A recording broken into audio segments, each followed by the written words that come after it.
Good day, fellow modelers. Mr. Handy back with another handy review for you. Today we're going to take a peek at a classic bit of reference material. Being Canadian, the Canuck is one of those aircraft that only a mother could love. It's so ugly, but it is one of the aircraft that we definitely take pride in. It was super rugged.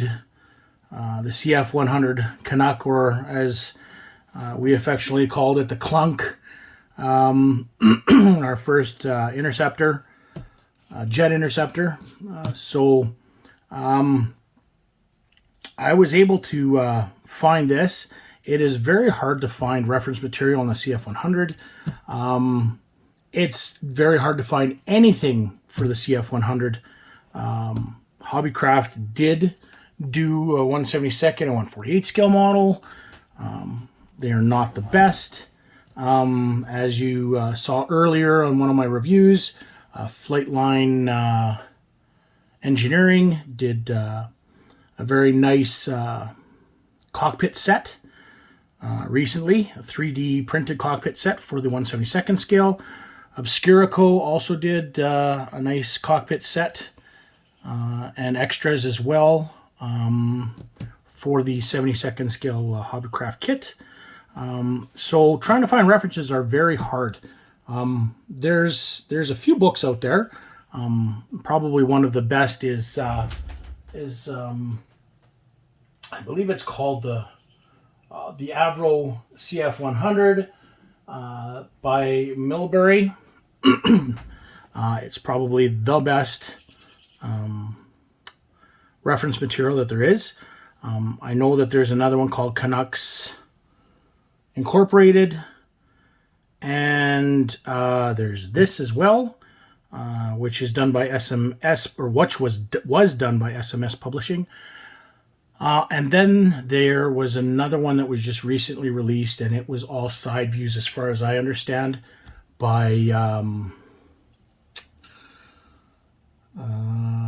I can't think of the name of the company right now. I know that they do a bunch of decals, and it's a Canadian company, but I will put that in the description if I can remember it. But let's take a peek at this. What some of you guys might be looking at and saying is, hey, this kind of looks like a Squadron Signal book, but it's not. It isn't. Basically the same format. This is something done by Sabre Model Supplies Publishing. It was a place in Ottawa, Ontario, and I'm taking a look, and the publishing date on this is 1985. So a little ways back there. As you can see, unfortunately there is no index, so it doesn't really tell you what there is. This is number 3 in the series. The other one that I have in the series right now is number 2, which is on the CF-101 Voodoo. And I think number 4 is the CF-5. So basically it is very similar in layout to Squadron Signals in Action. We go through the different versions of the CF-100. As you see back here, there's an introduction. Then we get into the prototype, pre-production Mark II, Mark III, and then we get into some nice production drawings. These are great because trying to find, there are plenty of CF-100s around. The one that I got some pictures of was at the Western Canada Aviation Museum in Winnipeg. I'm not sure if there's any others around. I know that there's a couple on the outside.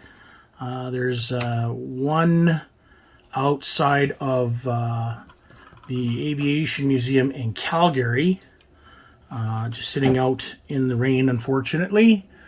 But nice detail production drawings for detailing your Hobbycraft CF-100. Again, we have the here's the gun pack that was used on the versions. Your Orenda engine. Velvet glove, of course, was pylons for, I believe it was similar to the Sparrow missile, I think. You get into your Mark IV.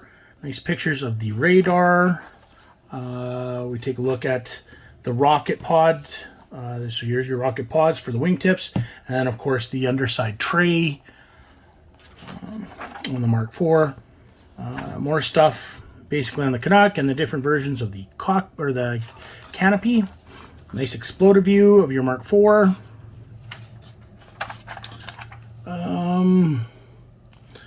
Production, or some pictures of the production aircraft. Lots and lots of nice black and white pictures from that time. Your Mark V, which is the version that Flight Deck Engineering does. The bits for some nice color profiles. Always my favorite camouflage on the CF-100 was the gray and green used in Europe. Now we get some nice scale drawings. The only unfortunate thing is that you get this nice 3 view of the CF-100 Mark V. This is the D version, so this is the electronic warfare version, or the electronic warfare trainer. And then they give you the other versions. It would have been nice to have gotten a little, maybe an underneath and another side view, but what can we do? More production pictures. Nice pictures of the Martin Baker ejection seat. Again, airframe pictures. Some more concepts on the CF-100. I believe this is could be part of the Blue Velvet program. I know that they were looking at trying to possibly arm the CF-100 with air-to-air missiles. CF-100 and Air Defense Command, so they basically just talk about the use of it in Air Defense Command, and then we get into some markings and all the different units, where their locations were. So again, all black and white, unfortunately, all black and white. Then we get into the era that I'm a little more interested in, CF-100 in Europe. Again, there's that lovely camouflage. Markings of the Air Division CF-100s. They talk about foreign use, and as far as I understand, the only country that used the CF-100 aside from Canada was Belgium. And they do have pictures of the Belgium. And then here's your electronic warfare unit, which was the last roll of their CF-100 Clunk. Here's some nice pictures of the upgrades that they made to the Mark V. This here, of course, is a fan. This was where the rockets and the gun pack was originally, but these are vents to cool the electronics off. We got a chaff and flare dispenser here. This is included in your super detail set by Flight Deck or Flightline Engineering. Again, more pictures, and then different duties of the CF-100. So, nice blast from the past. This is not readily available. You can find them. I was lucky enough to get this one on eBay for a fairly good price. It wasn't very expensive, but if you're a lover of the CF-100 Clunk, as I am, it's a nice addition to the reference collection. And as far as I understand, this is the only one that's got those nice scale details. This is very, very nice, which will help out with rescribing for the on the Hobbycraft kit. So again, number 3 on the SMS Publishing. It was called Canadian Profiles.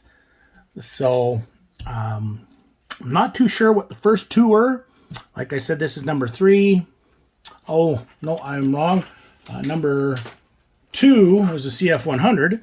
Number 3 is this, and number 4 was the CF-104 or CF5. So it's quite possible that number 1 was the CF-104. But again, I'm not too sure, and it doesn't really tell you anything inside the book. Yeah, that's the end of this review. Hopefully, hope you enjoyed it. If you wish, please like and subscribe. That helps the channel go around. It helps me contact other modelers, get this information out, just so that we can, again, try and helping other modelers find the references and the kits and the like that they want. So, and trying to save them some money instead of buying all different types of things to get those things that they need for building. Again, thanks a lot for watching. Appreciate your support. Please like and subscribe, and we'll see you in the next review. Happy modeling.